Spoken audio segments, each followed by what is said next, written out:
Friends, welcome to our channel civil logical. तो आज हम लोग एक बहुत ही hot and important topic discuss करेंगे जो कि अभी वेरियस रीजंस की वजह से न्यूज़ में था। That is collegium system of supreme court. इसके बारे में हम पढ़ेंगे कि ये न्यूज़ में क्यों था, how does it work, its evolution and issues.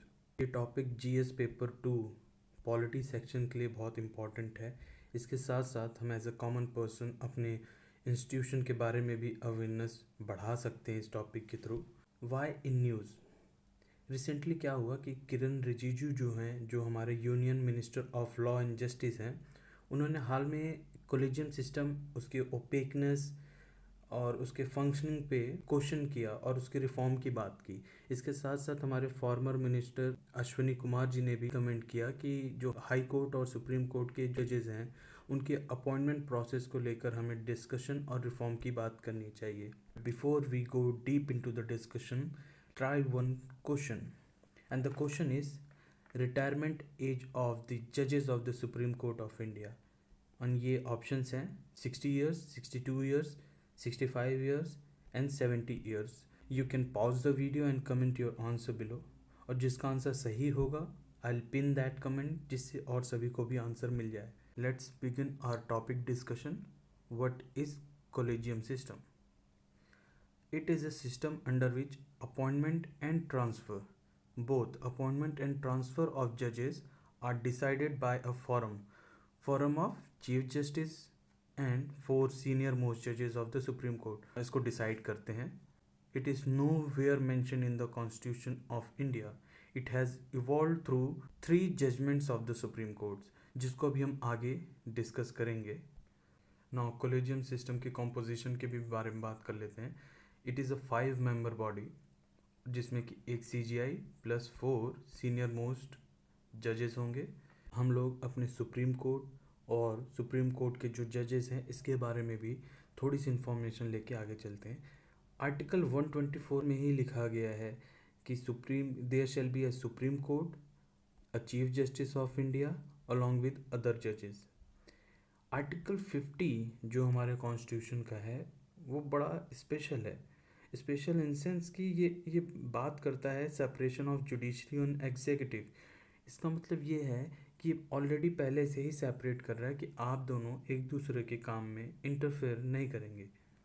अब हम आगे डिस्कस करेंगे एवोल्यूशन ऑफ कॉलेजियम सिस्टम की एग्जिस्टेंस में आया कैसे, क्या ये हमारे कॉन्स्टिट्यूशन में मेंशन्ड है या नहीं। The collegium system is a result of number of judicial pronouncement, जो कि सुप्रीम कोर्ट ने अलग अलग टाइम पे जजमेंट दी, उससे ही डिराइव करके हमने इस कॉलेजियम सिस्टम को बनाया है। The present collegium system was finalized in the third judges case of 1998, जो कि अभी हम आगे इसके बारे में डिस्कस करेंगे। 3 जजेस केस को डिस्कस करेंगे और उसके आउटकम को भी समझेंगे कि इनका इम्पैक्ट क्या रहा कॉलेजियम सिस्टम को फॉर्मुलेट करने में। एक ब्रीफ इंट्रो ले लेते हैं कि आखिर ये है क्या। फर्स्ट जज केस 1981 में इसे SP Gupta versus union of India कहा गया। सेकेंड जज केस जो 1993 में आया, इसको advocate on record association versus union of India के नाम से जाना जाता है। एंड द थर्ड केस जो कि 1998 में आया, इसे प्रेसिडेंशियल रेफरेंस केस के नाम से जाना जाता है। फर्स्ट जज केस ऑफ 1981। तो अगर हम इसकी थोड़ी सी हिस्ट्री को देखें कि आखिर ये केस की इम्पोर्टेंस क्यों है, तो हम पाएंगे कि कॉलेजियम सिस्टम आने से पहले प्रेसिडेंट CGI से कंसल्ट करते थे किसी भी जज को अपॉइंट करने से पहले। इस केस की वर्डिक्ट में कहा गया कि CGI को कंसल्ट करने का मतलब ये नहीं है कि प्रेसिडेंट को ओपिनियन मानना पड़ेगा, जिसका मतलब ये हुआ कि एग्जीक्यूटिव इज सुप्रीम, जो कि इस केस में सेकेंड इम्पॉर्टेंट रूलिंग थी। लेकिन कुछ क्रिटिक्स ऐसे भी थे जिनका ये मानना था कि प्रेसिडेंट का ऐसा करना आर्टिकल 50 का वायलेशन है, जो कि जुडिशियल और एग्जीक्यूटिव पावर को सेपरेट करने की बात करता है। ये जुडिशियल प्रोसेस में एग्जीक्यूटिव का इंटरवेंशन माना गया, क्योंकि जुडिशियल प्रोसेस में हाईएस्ट डिसीजन मेकर जुडिशरी से नहीं, एग्जीक्यूटिव से था। सेकेंड जज केस ऑफ 1993।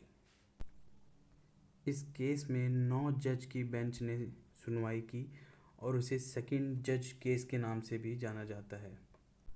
इस केस में सुप्रीम कोर्ट 1981 के जो एसपी गुप्ता केस था, जिसे हमने फर्स्ट जज केस भी बोला, उसके वर्डिक्ट को ओवर रूल कर देते हैं।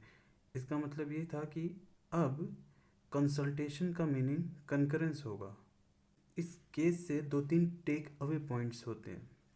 पहला ये था कि कंसल्टेशन मीन्स कंकरेंस हो गया। The second point was the CGI will be holding a primacy position in this matter and the president will be bound by the opinion of the CGI।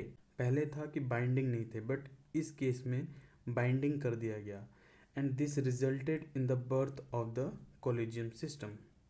Third outcome था introduction of the collegium system. ये first time था जब collegium system word को Indian judiciary में mention किया गया। Before that, there is no mention of the collegium system either in the original constitution or in any successive amendments। The third judge case of 1998। इस case को समझने से पहले आपको एक थोड़ी सी एक बेसिक अंडरस्टैंडिंग चाहिए होगी कि जो आर्टिकल 143 है हमारे कॉन्स्टिट्यूशन का, वो एडवाइजरी जुरिस्डिक्शन या कंसल्टेटिव जुरिस्डिक्शन की बात करता है। This article authorizes the President of India to seek opinion of the Supreme Court on various matter। इसका मतलब ये हुआ कि supreme court of India president of India को एडवाइस करते हैं। ये एडवाइजरी जुरिस्डिक्शन सिर्फ सुप्रीम कोर्ट के पास ही है, हाई कोर्ट के पास नहीं होती है।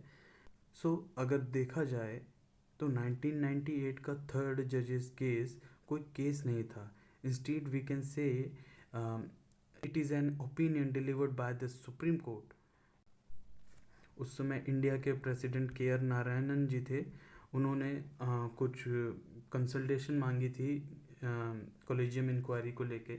इस केस के एंड में सुप्रीम कोर्ट ने ये रूल बनाया कि किसी भी जज को अपॉइंट और ट्रांसफ़र करने के लिए चीफ जस्टिस को अब 4 सीनियर मोस्ट जजेस के साथ कंसल्ट करना होगा, और कंसल्ट का मतलब कंकरेंस होगा।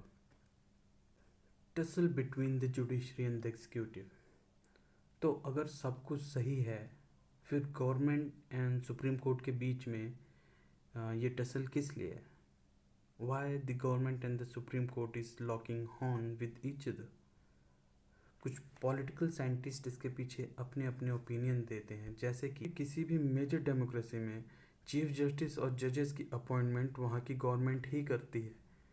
ऐसा माना जाता है क्योंकि गवर्नमेंट लोगों द्वारा चुनी जाती है और एंड में कुछ भी गलत होने पे गवर्नमेंट को ही ब्लेम किया जाएगा, ना कि उस जुडिशरी को जिसके ऊपर कोई भी अकाउंटेबिलिटी नहीं है।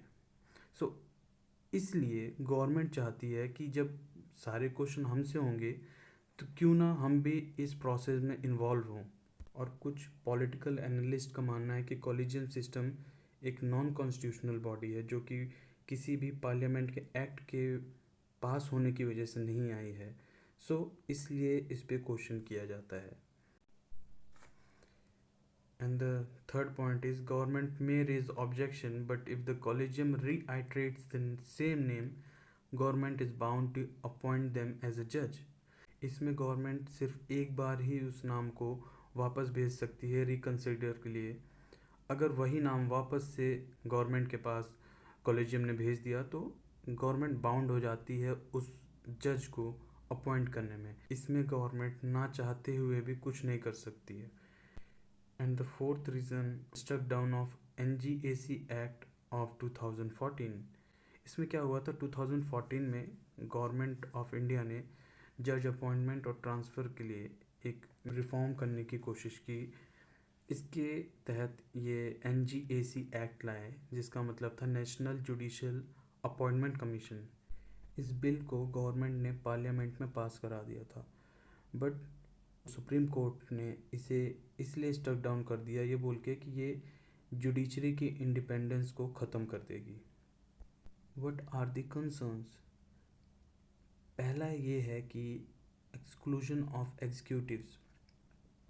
इसमें ऐसा सिस्टम बन गया है कि कुछ जज ही सभी जज को अपॉइंट करते हैं, जिसमें किसी और स्टेक होल्डर की कोई जगह नहीं मिलती है। जैसे मेंबर ऑफ बार एसोसिएशन और एनीवन फ्रॉम द एग्जीक्यूटिव और यूनियन गवर्नमेंट। प्रेसिडेंट का भी इसमें कोई से नहीं होता है और ही only appoints the recommended name. Second point is unaccountability. Collegium judges not accountable to any administrative body that may lead to wrong choice of the candidate. Third is opaqueness and lack of transparency. Closed door process होने के कारण लोग system की transparency पे question करते हैं, किस basis पे किसको रिकमेंड किया जा रहा है, उन्होंने किस क्वालिफिकेशन को ज़्यादा अहमियत दी है, किसी को कुछ नहीं पता होता। इसलिए इसको कई बार एलिज किया जाता है कि ये लैक ऑफ ट्रांसपेरेंसी है इस सिस्टम में। It overlooks talent. जज के अपॉइंटमेंट में सीनियरिटी को प्रेफरेंस दी जाती है, ना कि टैलेंट को, जिसकी वजह से कई बार होता है कि यंग जूनियर एडवोकेट्स और जो सेवरल टैलेंटेड लोग हैं वो सब इस रेस में नहीं आ पाते हैं, जस्ट बिकॉज कि हमें सीनियरिटी को प्रेफरेंस देनी होती है। Not only this, the supreme court has also been alleged for underrepresentation of women in the higher judiciary. Another point of concern are scope of favoritism and nepotism, and the next is violation of principle of check and balances. इसमें क्या होता है कि discretion होने की वजह से nepotism और फेवरेटिज्म की पॉसिबिलिटी बढ़ जाती है। जुडिशरी के पास बहुत पावर होती है और किसी भी आउटसाइड रिप्रेजेंटेटिव ना होने की वजह से चेक एंड बैलेंस नहीं हो पाता है, जो कि पावर के मिसयूज़ को प्रमोट कर सकता है। तो अभी तक हमने कॉलेजियम के सिस्टम के बारे में जाना, उसके फंक्शनिंग के बारे में जाना और उसके इश्यूज़ के बारे में पढ़ा। ये डिस्कशन यहीं पर ख़त्म नहीं होती है। We must provide some solutions as well. So what is the way forward? Selection, appointment और ट्रांसफ़र के लिए एक रिटन मैनुअल होना चाहिए जिसमें सभी क्राइटेरिया और कंडीशंस प्री डिटरमाइंड हो, जिससे फेवरेटिज्म होने की पॉसिबिलिटी कम हो सके। इसके साथ साथ इस पूरे प्रोसेस को इंस्टीट्यूशनलाइज कर देना चाहिए, जिसके ट्रांसपेरेंसी के साथ साथ जुडिशियल सुप्रीमेसी बनी रहे। And the third point will be adoption of secure, better and broad based transparent method. इसमें क्या होना चाहिए कि पूरी जुडिशरी और सिस्टम को मिलकर diversity, professional competence and integrity को प्रमोट करना चाहिए। इसमें कुछ ऐसे रिफॉर्म्स लाने चाहिए जिससे कि कॉलेजियम सिस्टम की क्रेडिबिलिटी रिस्टैब्लिश हो सके। सो इसके साथ ही हमारा डिस्कशन आज का यहीं पे कंप्लीट होता है। नेक्स्ट वीडियोस में कुछ और इम्पॉर्टेंट टॉपिक्स को डिस्कस करेंगे। अगर आपको ये वीडियो अच्छी लगी हो, please like, share, comment and subscribe. Thank you very much for your time.